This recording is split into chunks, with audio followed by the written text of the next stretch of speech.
Nick Hamman. It's Hamman time. Yeah. So the Foundation for Space Development South Africa sent in today's burning question. What would happen in a day without space as far as satellites go? Brandon, what would happen to you? Yeah, I could sleep in a bit late. I could have the day off. Why is that? I'm an installer. We do home theatre and satellite installations all day, every day of our lives. Yeah. So a day off would be nice. Is it a boring job? It's probably the best job you could have. Are you the person whose fault it is every time my signal cuts out when I'm watching TV? Fortunately not, no. Why does that happen as often as it does? Is it true that there really is a problem with like storms in certain areas around the world and then we don't give TV? There is obviously a factor involved with that. I mean, there's certain dish sizes that obviously affect that, and there's a lot of things that influence it. I mean, the major problem we have with that, I mean, in most cases, is probably trees. Trees is one of the biggest issues. All right, well, hopefully you get that day off sometime soon. Johnny, you got the answer for us, man. Sorry, we lost you for a second there. I do. It's maybe space is out to get us. Doesn't want me to tell everyone the answer. Who knows? Let's see. Yeah, look, this question was actually predicated in the discussion around the weaponization of space. You know, space is the ultimate high ground, and if, heaven forbid, somebody or a nation decides to put weapons up there, another nation might decide to try and shoot them down.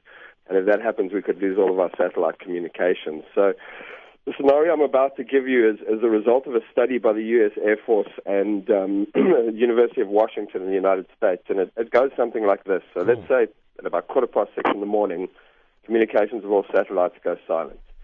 First thing that happens is that GPS would collapse. If GPS collapses, all of our universal standard time synchronization uses GPS satellites. Without that universal standard time synchronization, there would be a major infrastructure snap in traffic, electricity, financial networks, and mobile networks. Instantly, 350 million cell phones would become useless. Hundreds of millions of internet connections would just vanish off the network. That would force card payments to stop, and bank accounts all over the world would suddenly be frozen. News services would be crippled because nobody would be able to broadcast satellite news. Believe it or not, many cities around the world rely on GPS to monitor and run their traffic lights. So traffic lights in cities across the world would stop working and there would be traffic chaos. Electricity grids would lose synchronization and there would be worldwide rolling blackouts. All naval distress calls would go unheard because of the curvature of the Earth. Ships are completely reliant on satellite communications to be able to talk to each other over any distances. Air traffic control systems would start failing, and there would be air disasters because nobody would be able to monitor them and get them back up in time. This would cause flights to be canceled, and all airplanes would be grounded.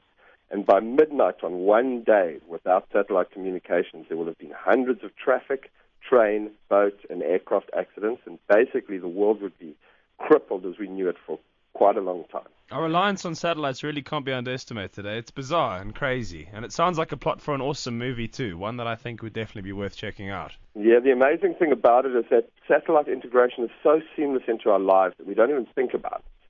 But if we were to lose it for one day, our lives would change dramatically. John Weltman from the Foundation for Space Development South Africa. Fascinating as always. Thank you, dude. Check them out on Twitter at DevelopSpaceSA. Hamman, back it up.